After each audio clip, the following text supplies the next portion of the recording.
One of the crazier facts about life in America is this: for roughly 2 decades, nobody had any clue what time it was. Related articles. AP fact check: Trump on terrorism, taxes and Russia probe. Trump visits Pearl Harbor, USS Arizona Memorial. Trump flouts protocol with his calls for investigation of rivals. He quit JetBlue by sliding out of a plane. His advice for rogue Twitter employee. Major tech industry group drops opposition to sex trafficking bill.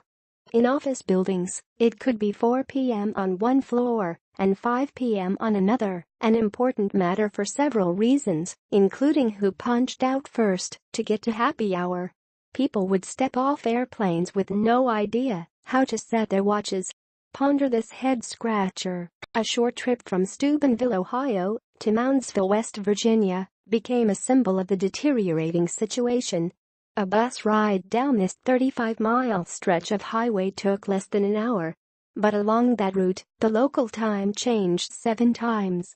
That deteriorating situation, as historian Michael Downing put it in his book Spring Forward, is the reason millions of Americans will set their clocks back this weekend for daylight saving. And it is saving, not savings. You're welcome.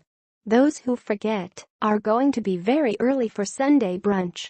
Before 1966, when President Lyndon B. Johnson solved the craziness over America's clocks 2 years after passing the Civil Rights Act, time was essentially anything governments or businesses wanted it to be. Though laws mandating daylight saving, to save fuel, to give shoppers extra time in the light, passed in 1918, by the end of World War II the system had become fractured and was ultimately dismantled. These were nutty times, Dowling writes, with some localities observing daylight saving, some not.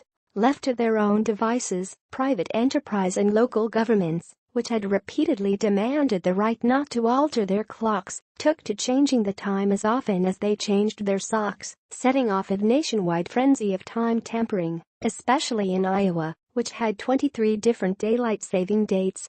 If you wanted to get out of Iowa, you had to time your departure carefully, Dowling writes. Motorists driving west through the 5 p.m. rush hour in Council Bluffs, Iowa, found themselves tied up in the 5 p.m. rush hour in Omaha, Nebraska, an hour later. Reading this on your phone? Stay up to date with our free mobile app. Get it from the Apple App Store or the Google Play Store. The historian also offers this truly astonishing fact: by 1963, no federal agency of commission was even attempting to keep track of timekeeping practices in the United States. When the government did finally get involved, a committee was, of course, established. It was called the Committee for Time Uniformity. Congressional hearings were held. Legislation was proposed. Editorials were written. The measure is a bid for the termination of chaos, the Washington Post opined. To those who would oppose such a sensible idea, the Post editorial page said, it is better for them to adjust to the will of the majority than to tolerate the babel of contradictory clocks.